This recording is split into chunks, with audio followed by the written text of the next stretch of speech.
Nah, anak-anak yang terkasih, kalian sudah memahami, mendalami bersama tentang makna kata citra dan manusia sebagai citra Allah. Nah, pada kesempatan ini Pak Atrik ingin sedikit memberikan masukan atau penjelasan mengenai makna manusia sebagai citra Allah. Nah, anak-anak yang terkasih, kalau kita berbicara tentang manusia, manusia itu sungguh unik. Unik kenapa?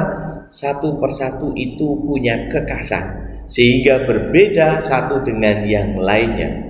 Bahkan manusia yang kembar pun, terlahir kembar pun, pasti ada hal-hal yang membedakan, baik secara fisik, secara psikis, secara bakat, pengalaman, ya, pengalaman hidup itu sungguh menjadi sesuatu yang unik setiap manusia.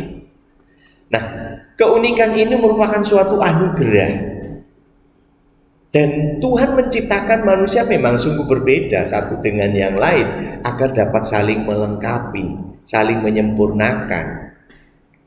Sungguh akan menjadi sulit bagi kita untuk membedakan apabila semua manusia ini diciptakan sama persis. Nah, keunikan itu sebuah anugerah. Akan tetapi bagaimana orang menanggapi, menghayati, atau bersikap terhadap keunikan dirinya sendiri yang telah diciptakan oleh Tuhan itu? Nah, ada sebagian orang yang bersikap positif menghadapi keunikan dirinya sendiri itu. Biasanya orang yang bersikap positif itu akan menerima keunikan itu sebagai anugerah Tuhan, sehingga memungkinkan dia mensyukuri anugerah keunikan dirinya itu. Kemudian juga, kalau orang yang sudah menerima keunikan sebagai anugerah, mereka akan merasa bangga. Saya dengan keunikan saya ini, dengan hidung saya, dengan telinga saya, dengan hidung saya yang seperti ini, dengan rambut yang seperti ini, saya bangga. Karena merasakan ini adalah sebagai anugerah dari Tuhan. Nah, oleh karenanya orang yang seperti ini juga biasanya mampu bersyukur bahwa apapun yang ada pada dirinya merupakan pemberian Tuhan yang baik adanya. Nah, ini bagi orang yang bersikap positif terhadap keunikan. Namun demikian, ada pula orang yang bersikap negatif menghadapi keunikan dirinya sendiri. Dan orang seperti ini biasanya akan merasa tidak puas. Orang seperti ini akan merasa, Tuhan, kenapa saya dibuatnya seperti ini? Kok dia begitu, saya kok begini? Nah, orang ini memandang secara negatif terhadap keunikan dirinya sendiri. Lalu kemudian orang ini biasanya dapat melakukan segala tindakan, apapun dia lakukan demi menutupi dirinya sendiri. Nah, demi menutupi, padahal itu adalah kekhasan dirinya, tapi dicoba untuk ditutupi. Karena apa? Karena dia merasa tidak puas, dia merasa tidak senang, ya, akhirnya menimbulkan sikap minder.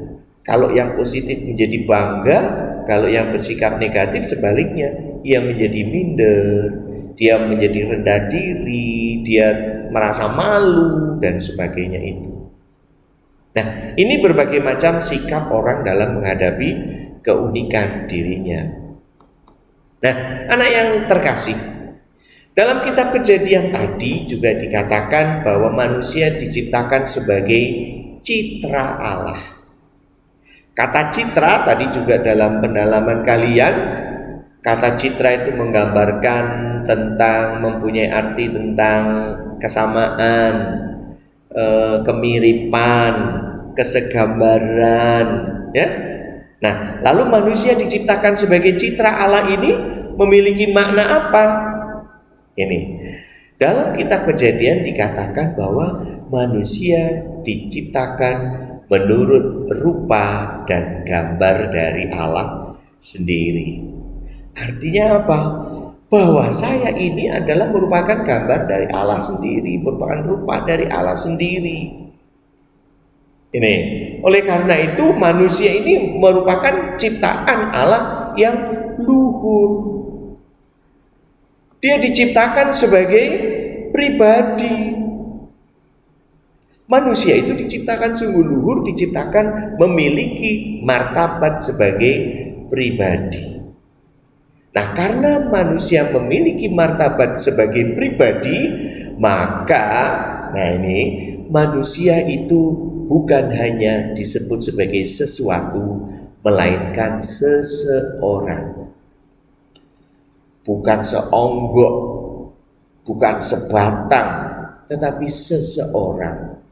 Seorang manusia. Di sini memiliki martabat sebagai pribadi. Lalu kemudian ia mengenal dirinya sendiri dan menjadi tuan atas dirinya. Tuhan menganugerahkan itu. Manusialah yang mampu untuk menjadi tuan atas dirinya sendiri, mengatur dirinya sendiri. Kalau binatang hanya berdasarkan insting, lapar makan. Itu makan siapa? Nggak peduli, sikat saja. Manusia tidak. Dia mampu mengatur dirinya sendiri, mengenal dan menjadi tuan atas dirinya sendiri. Lalu kemudian dia mampu mengabdikan diri dalam kebebasan dan hidup dalam kebersamaan dengan orang lain. Inilah martabat manusia sebagai pribadi. Dan kemudian manusia juga dipanggil untuk membangun relasi dengan penciptanya, yaitu siapa? Dengan Allah, dengan Tuhan. Jadi manusialah yang berdoa, yang kemudian mampu untuk menjalin relasi dan komunikasi dengan Sang Penciptanya. Nah, anak-anak yang terkasih, karena manusia sebagai citra Allah, manusia sebagai gambar dan rupa Allah, maka sepantasnya lah manusia memancarkan diri Allah itu sendiri. Maksudnya apa? Karena Allah itu Maha Rahim, Maha Pengampun, maka manusia pun harus menampakkan itu. Karena kita gambar dan rupa Allah. Ya, menampakkan apa? Menampakkan bahwa kita itu juga penuh dengan pengampunan, mau memaafkan orang lain, mau mengampuni orang lain. Lalu kemudian contoh yang lain. Karena Allah itu adalah Maha Kasih, Maha Baik, maka sebagai gambar dan rupa Allah, kita pun hendaknya apa? Mampu untuk bermurah hati, mampu untuk berbuat kasih, berbuat baik kepada sesama yang menderita, yang membutuhkan bantuan. Nah, oleh karena itu Tuhan memberikan suatu anugerah istimewa kepada manusia agar manusia mampu untuk memancarkan diri Allah atau mampu untuk menunjukkan dirinya sebagai citra Allah itu. Yaitu apa? Manusia diberikan kelebihan, diberikan anugerah khusus oleh Allah. Dan anugerah khusus yang diberikan oleh Allah itu berupa apa? Manusia diberi akal budi, diberi kebebasan dan hati nurani. Nah, ini anak-anak yang terkasih, dengan akal budinya manusia mampu untuk berpikir dan kemudian mengolah akal pikirannya untuk membuat sesuatu, untuk melakukan sesuatu sesuai dengan yang dikehendaki Allah. Terlebih dengan hati nuraninya mampu untuk mendengar suara Allah, ya, mampu untuk mendengar bisikan Allah melalui suara hatinya, melalui hati nuraninya. Nah, inilah anak-anak yang terkasih, menjadi permenungan kita bersama. Apakah selama ini saya benar-benar sudah merupakan citra Allah? Permenungan yang kedua, apa kalau begitu yang harus saya lakukan agar saya benar-benar bisa menunjukkan bahwa saya pantas disebut sebagai citra Allah? Apa yang bisa kita lakukan untuk menunjukkan bahwa saya sebagai manusia ini adalah gambar dan rupa Allah? Nah, anak-anak yang